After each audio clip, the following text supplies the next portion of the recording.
Hey guys, আসসালামু আলাইকুম, welcome to my video. আজকে তৈরি করে দেখাবো মাংস দিয়ে ভুনা খিচুড়ি। আশা করছি আজকের পর্বটা আপনাদের কাছে ভালো লাগবে। আমি এখানে 1.5 কেজি গরুর মাংস নিয়ে নিয়েছি। গরুর মাংস ভালোভাবে ধুয়ে নিয়েছি। এখন আমি একটা কড়াই মাংসগুলি সব ঢেলে নিচ্ছি। এখানে আমি সব ধরনের মশলা নিয়ে নিয়েছি।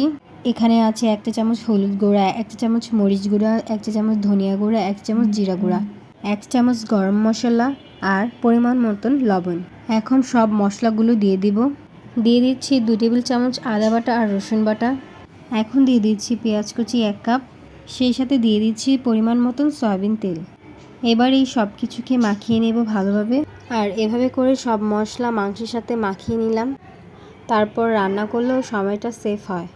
এখন চুলায় বসিয়ে রান্না করে নেব। মশলার সাথে মাংস ভালোভাবে কষিয়ে নেব। কিছুক্ষণ কষিয়ে নিলেই দেখবেন মাংসের সাথে পানি বের হবে।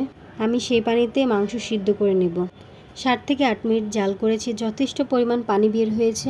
আমি অতিরিক্ত পানি ব্যবহার করব না, এভাবে ঢেকে মাংসটা সিদ্ধ করে নেব। মাংসটা ভালোভাবে সিদ্ধ হয়ে গেছে। কয়েকটা আস্ত কাঁচামরিচ দিয়ে দিচ্ছি। এখন 2 থেকে 3 মিনিটের মতন আবার রান্না করে নেব। তেলটা এভাবে ভেসে উঠলে মাংসটা নামিয়ে নিতে হবে। মাংসটা এখন খিচুড়ি রান্না করার জন্য রেডি। খিচুড়ি রান্না করার জন্য প্রয়োজন পড়বে মুগ ডাল। আমি এখানে মুগ ডাল নিয়ে নিয়েছি 1 কাপ। এখন মুগ ডালকে ভেজে নেব। আর ভেজে নেওয়ার জন্য চুলার আঁচ মিডিয়াম রেখে ভেজে নিতে হবে। যখন রঙটা একটু চেঞ্জ হবে তখন নামিয়ে নিব। এখানে আমি নিয়ে নিয়েছি পোলাও চাল 2 কাপ আর দিয়ে দিচ্ছি মসুর ডাল 1 কাপ। এর মধ্যে দিয়ে দিচ্ছি ভেজে নেওয়া মুগ ডাল। এগুলোকে সব ভালোভাবে ধুয়ে নিব। এখন রান্না করার জন্য নিয়ে নিচ্ছি আধা কাপ তেল। আমি এখানে দিয়ে দিচ্ছি তেজপাতা, দারচিনি। এখন এগুলোকে একটু ভেজে নিব। তারপর দিয়ে দিচ্ছি আধা কাপ পরিমাণ পেঁয়াজ কুচি। পেঁয়াজটাকে সামান্য পরিমাণ ভেজে নেব। দিয়ে দিচ্ছি 1 চামচ আদা রসুন বাটা।